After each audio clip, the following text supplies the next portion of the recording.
আসসালামু আলাইকুম। আমরা এখন শুরু করতেছি বেজ 3 ক্লাস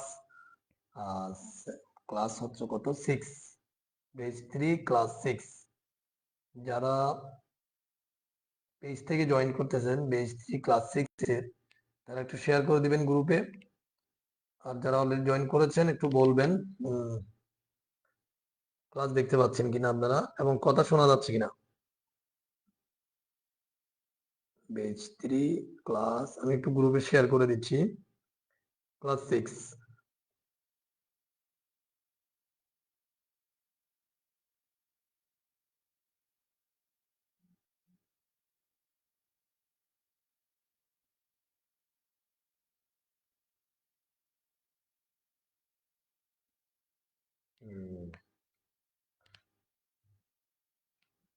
আচ্ছা, আমরা অলরেডি শুরু করে দিচ্ছি।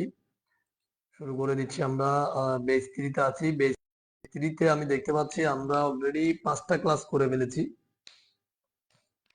5 নাম্বার ক্লাসে কি করেছি সেটা যদি একটু দেখতে যাই, মাঝখান দিয়ে আমাকে একটু বলবেন যারা জয়েন করেছেন। কেউ যদি জয়েন করে থাকেন তাহলে ক্লাস কথা শোনা যাচ্ছে কিনা একটু কমেন্ট করে জানাবেন।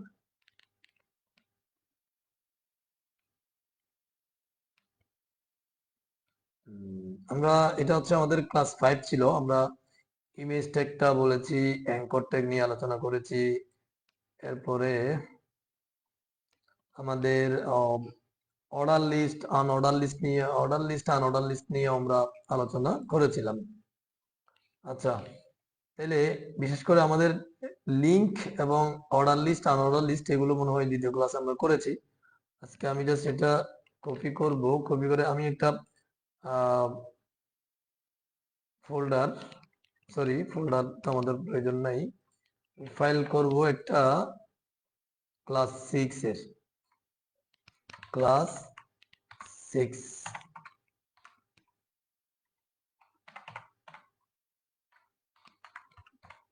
HTML। হ্যাঁ, তাহলে ক্লাস 6টা আমরা ওপেন করব। এটাতে স্ট্রাকচারটা যেটা কপি করে নিয়ে আসছি সেটা পেস্ট করি। আমাদের এতটুকুর প্রয়োজন নাই। এটা আমাদের ক্লাস 6।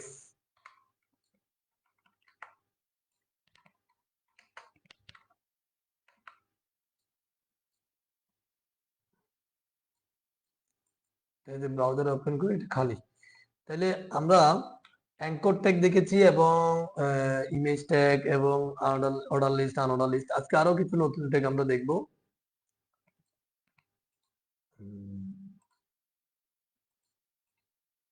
বেজ 3 6 ঠিক আছে। আচ্ছা,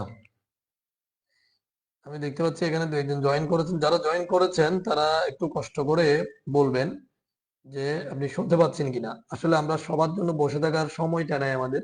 আমরা জাস্ট ক্লাস শুরু করে দিব। যারা দেখতে পাবে না বা পরে জয়েন করবে তারা পরে দেখে নিবে, সমস্যা নাই। তো আমি দেখতে পাচ্ছি অলরেডি দুইজন জয়েন করেছে আমাদের বেচে। একটু আপনারা কমেন্ট করে জানাবেন যে কথা শুনতে পাচ্ছেন কিনা ক্লিয়ারলি, কথা শুনতে পাচ্ছেন কিনা একটু ক্লিয়ারলি জানাবেন। তো তাইলে আমরা এখানে যে আমাদের নতুন কিছু ট্যাগ শিখবো আমরা আজকে। ধরেন একটা ট্যাগ আছে সিলেক্ট ট্যাগ।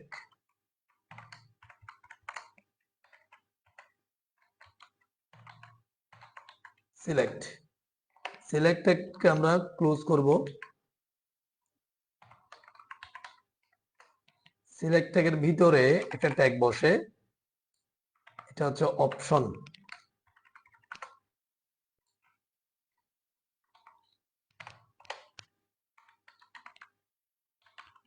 অপশন ট্যাগ, এই অপশন ট্যাগের মাঝখানে ধরেন আমি লিখে দিলাম HTML। এখন যদি এই যে সিলেক্ট ট্যাগ বডির মধ্যে করেছি, সিলেক্ট ট্যাগ এর ভিতরে কি করেছি অপশন ট্যাগ, তার মাঝখানে লিখেছি কি HTML। এখন যদি আমি ব্রাউজারে গিয়ে রিলোড দিই দেখতে পাবেন এই যে এটা আসছে, একটু জুম করি, এই যে এটা আসছে এইভাবে, মানে সিলেক্ট করার মতো একটা অপশন এখানে তৈরি হয়েছে। সিলেক্ট করার মতো।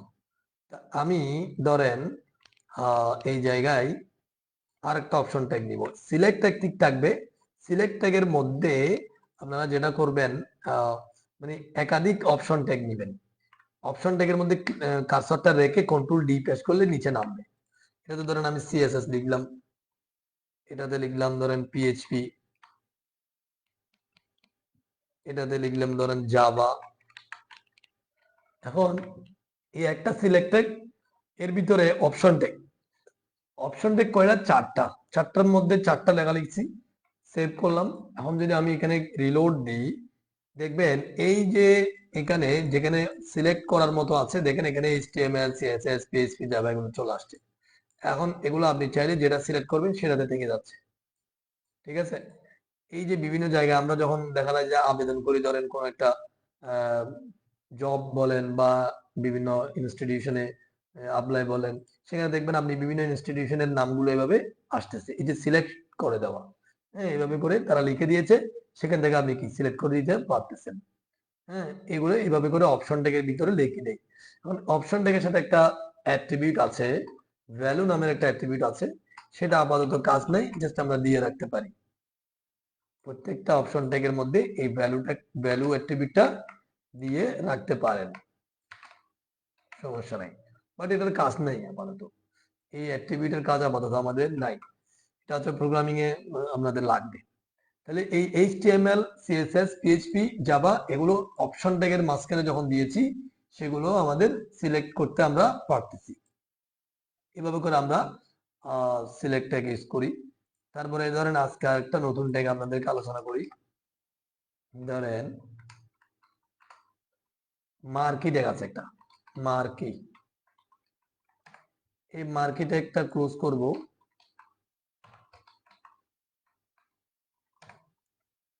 এর ভিতরে যদি আমি লিখি ধরেন W3 প্রোগ্রামিং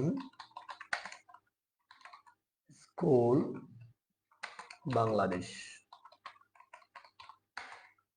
সেভ করলাম। এই মার্কি ট্যাগের মাঝখানে যেটা লিখবেন সেটা কি হবে দেখেন, এভাবে ডান দিক থেকে বাম দিকে বের হবে। এটা শিরোনাম করে না, আমরা শিরোনাম দেখি অনেক সময় নিউজে, এই যে শিরোনামের ট্যাগটা কিভাবে করে দেখেন, এভাবে একদিক থেকে অন্যদিকে চলে যাবে। এটা হচ্ছে মার্কি ট্যাগের কাজ। এই মার্কি ট্যাগের মধ্যে বেশ কিছু অ্যাট্রিবিউট আছে। আজকের ক্লাসটা আমার কিন্তু 11টায় বেস 2 এর ক্লাস আছে, সেজন্য এই ক্লাসটা একটু লম্বা হবে না। আপনাদের কিন্তু লাগাতার কয়েকদিন ক্লাস নিয়েছি।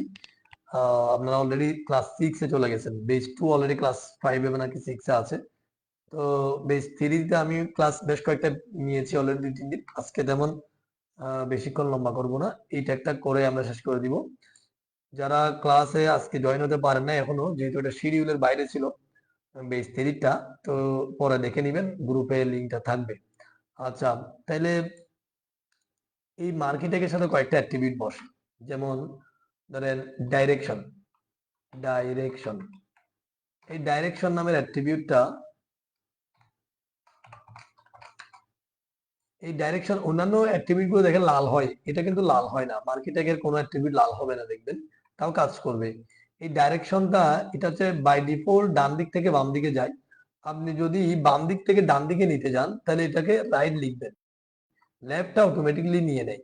রাইট লিখে দিলে এই ডাইরেকশন অ্যাট্রিবিউটের ভ্যালু হিসেবে রাইট লিখলে, এটা যদি দেন, এটা বাম দিক থেকে ডান দিকে যাবে। আর লেফটটা কিন্তু বাই ডিফল্ট নেবে, আর রাইটটা লিখে দিতে হবে। ধরেন আপ লিখলেন, আপ, ডাইরেকশনের ভ্যালু যদি আপ দেন, এটা দেখবেন কি হবে, নিচের থেকে উপর দিকে যাবে। আর যদি আপনি এখানে ডাউন লেখেন, DWN ডাউন, এখন দেখবেন এটা ডাউন, DOWN, এটা এখন দেখেন উপর থেকে নিচের দিকে যাবে। ঠিক আছে? এইভাবে করে আপনি এই জায়গায় ডাইরেকশন গুলো ইউজ করতে পারেন।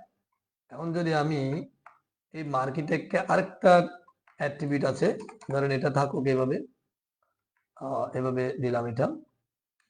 এই জায়গায় ডাইরেকশনের জায়গায় আপনি দিতে পারেন বিহেভিয়ার। বিহেভিয়ার নামের একটা অ্যাট্রিবিউট আছে। বিহেভিয়ারের, যদি বিহেভিয়ারের এখানে স্লাইড, স্লাইড নামের একটা ভ্যালু আছে, সেটা দিতে পারেন। এটা কি হবে দেখেন, ওইটা হচ্ছে উপরেরটা আমরা ধরেন আপাতত কেটে দিই, ধরেন এটা লাগবে না। এখন যদি এখানে করি, এটা উপরেরটা কেটে নিচেরটা দেখেন এইভাবে আসবে, আসা শেষ হলে এখানে আটকে যাবে। কিন্তু আপনি শুধু যখন মার্কেটে যখন আমরা দিয়েছিলাম, এটা যখন আমরা ধরেন লেফট দিই, লেফট লেফট বাই ডিফল্ট নেই, না দিলেও সমস্যা নাই। এখন যদি আমি দেখেন উপরে যেটা আছে, উপরেটা চলে যাবে, নিচেরটা থেমে যাবে। দেখেন উপরটা চলে গেছে। উপরটা হচ্ছে ডাইরেকশন লেফট বা রাইট আপ এগুলো থাকে। আর যখন আপনি এই ডাইরেকশনের জায়গায় বিহেভিয়ার ইউজ করবেন, বিহেভিয়ার স্লাইড যখন ইউজ করবেন, তখন এটা কি হবে? এটা জাস্ট এভাবে এসে থেকে যাবে। এখন এটা ডান দিক থেকে এসে বাম দিকে দাঁড়াইছে। আপনি যদি চান যে বাম দিক থেকে ডান দিকে যাবে, ডান দিকে দাঁড়াবে, তাহলে কি হবে? এটা অল্টারনেট, অল্টারনেট লিখে দিবেন এখানে, বিহেভিয়ার অল্টারনেট, বিহেভিয়ার অ্যাট্রিবিউট এর ভ্যালু অল্টারনেট। এখন দেখেন এটা কি হবে? আচ্ছা, অল্টারনেটে এটা দাঁড়াবে না, অল্টারনেটে যেটা করবে একবার এদিকে একবার এদিকে করবে। এটা হচ্ছে বিহেভিয়ারের এটার কারণে করতেছে। আর এটা তো চলে যাচ্ছে, উপরেরটা চলে যাচ্ছে ডাইরেক্ট। ঠিক আছে, নিচেরটা কি হচ্ছে? একবার ডান দিকে একবার বাম দিকে। স্লাইড দিলে এটা ডান দিকে দাঁড়ায়, আর অল্টারনেট দিলে কি হয়? একবার ডান দিকে একবার বাম দিকে করে। ঠিক আছে, এটা হচ্ছে আপনার মার্কেটিং এর এই কাজ। আচ্ছা, এবার এখানে আরো কাজ আছে। ধরেন আমি যদি আরেকটা কপি করে নিই, মানে আরো অ্যাট্রিবিউট আছে এখানে। আরেকটা অ্যাট্রিবিউট ধরেন স্ক্রোল অ্যামাউন্ট আছে, স্ক্রোল স্ক্রোল অ্যামাউন্ট, এটা একটা অ্যাট্রিবিউট। স্ক্রোল অ্যামাউন্ট, স্ক্রোল অ্যামাউন্টের মধ্যে যদি আপনি ধরেন এখানে ভ্যালু হিসেবে 300 দিলেন, 300 পিএক্স দিতে পারেন। এগুলো পিএক্স কি হবে? এটা দেখেন নিচেরটা, এটা নিচেরটা কিভাবে ঘুরতেছে দেখেন। এটা হচ্ছে মানে স্ক্রোল অ্যামাউন্ট, মানে এটার গতি বাড়িয়ে দেওয়া। আপনি যদি এটা বাড়াই দেন, 600 করেন, এটা কি হবে তখন দেখেন? দেখাই যাচ্ছে না। হ্যাঁ, নিচেরটার অবস্থা কি হচ্ছে? যদি 100 দিই, স্ক্রোল অ্যামাউন্ট যদি 100 দিই, আর একটু কমছে না? কমছে। এখন যদি আপনি যদি এটা 50 করে দেন, মোটামুটি দেখা যাবে তাও অনেক দ্রুত। ঠিক আছে, তাহলে স্ক্রোল অ্যামাউন্টের কাজ কি, বিহেভিয়ারের কাজ কি, ডাইরেকশনের কাজ কি, এগুলো আশা করি বুঝতে পারছেন। এরপর একটা লুপ আছে, লুপ লুপ নামের একটা অ্যাট্রিবিউট আছে। বেশ কয়েকটা অ্যাট্রিবিউট কাজ করে এখানে মার্কেটিং এর সাথে। লুপ নামের অ্যাট্রিবিউটটা ধরেন আমি এখানে লুপ করে দিই, L W P, loop. Loop যদি 50 পিএক্স থাকে, এটা নিচেরটা লুপে ধরেন, লুপে অল্টারনেট লিখলে অল্টারনেট। আচ্ছা, লুপটা নিয়ে আমরা পরে দেখাবো। লুপটা এখানে কাজ করতে, লুপের ভ্যালু আছে কিছু, বাদ দেন। তাহলে আমরা এখানে বেশ কয়েকটা দেখেছি। একটা হচ্ছে এগুলো তেমন বেশি ইউজ হয় যে তা না, এই অল্টারনেট, বিহেভিয়ার, ডাইরেকশন দু একটা জিনিস ইউজ হয়। স্কুল অ্যামাউন্ট মাঝে মধ্যে প্রয়োজন হলে হতে পারে, না হলে নাই। এই ডাইরেকশন এবং বিহেভিয়ার মার্কেটিং এর এগুলো আমরা ইউজ করে থাকি। অনেক সময় অ্যাট্রিবিউট আমরা ইউজ করতে হয় না, আমরা জাস্ট মার্কেট ট্যাগটা ইউজ করি। এরপরে মার্কেট ট্যাগকে আমরা বিভিন্ন সিএসএস দিয়ে বিভিন্ন ডিজাইন করতে পারি। তো just select tag, option tag এবং মার্কি ট্যাগ নিয়ে আলোচনা করলাম আজকের ক্লাসে। আমি 11টায় কিন্তু বেজ 2 এর ক্লাস নিব। আপনাদের ক্লাস অলরেডি অনেকগুলো নেওয়া হয়েছে দু একদিন লাগাতার, সেজন্য আজকে বেশি লম্বা করলাম না। আজকের অ্যাটেন্ডেন্সও কম, কারণ শিডিউল তেমন ছিল না। তো সবাইকে ধন্যবাদ। আমি গ্রুপে লিঙ্কটা দিয়ে দিব সবাই দেখতে পারার জন্য। আগামী ক্লাসে আপনাদেরকে, আগামীকাল যদি পারা যায় তাহলে আমি আবার আগে থেকে মেসেজ দিব। আর বিশেষ করে সবসময় গ্রুপে আপনারা নজর রাখবেন। যদি আমি এরকম সময় পাই তাহলে কিন্তু ক্লাস নিয়ে নিব, বসে থাকার কিন্তু সময় নেই।